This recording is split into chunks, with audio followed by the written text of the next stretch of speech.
We've got some new activity insight enhancements. So when you click to save activity in the activities insight palette, you'll now know what's changed insight in the activity properties panel. This insight provides high-level summary of changes made during each edit session. This can help you know what happened since you last worked in the drawing and continue where you left off.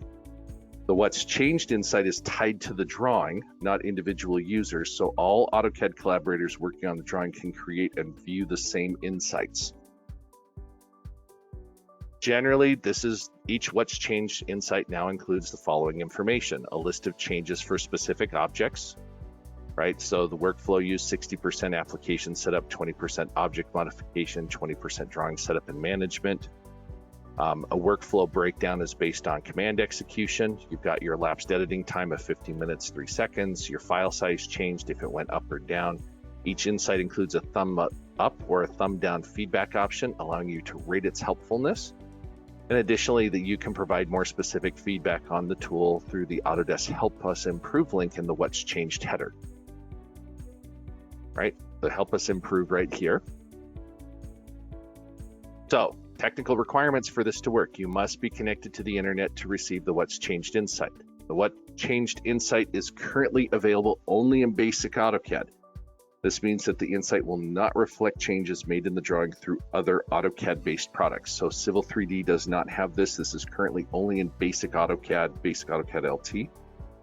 Additionally, only drawings stored locally on a machine, on a physical server, or in Autodesk Docs will receive the What's Changed insight. So if you do not have a physical server or your local machine, or you're not storing these in Docs, these things will not be covered or will not be held. So that means drawings stored on supported cloud storage providers such as Google Drive, OneDrive, Box, Dropbox will not receive these type of insights.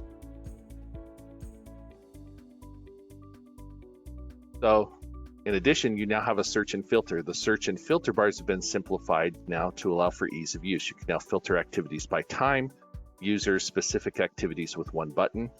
You can also access the filters easily by right mouse clicking any activity. This action allows you to filter by the user who did the activity or filter by the same type of activity.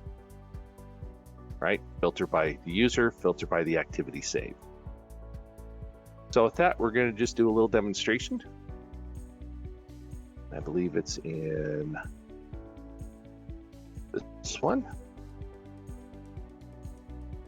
I'm going to go view my activities insights. Right. So you're going to see that this is version 1. And I can see this is where I just brought it in, unknown user, because this was me copying it up to the cloud. I can see that it was opened.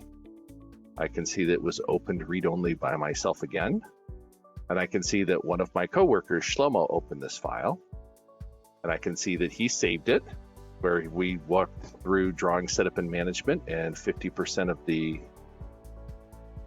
application setup and settings.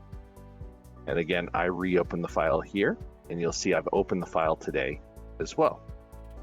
So you do have a lot more granularity to what's being tracked in here.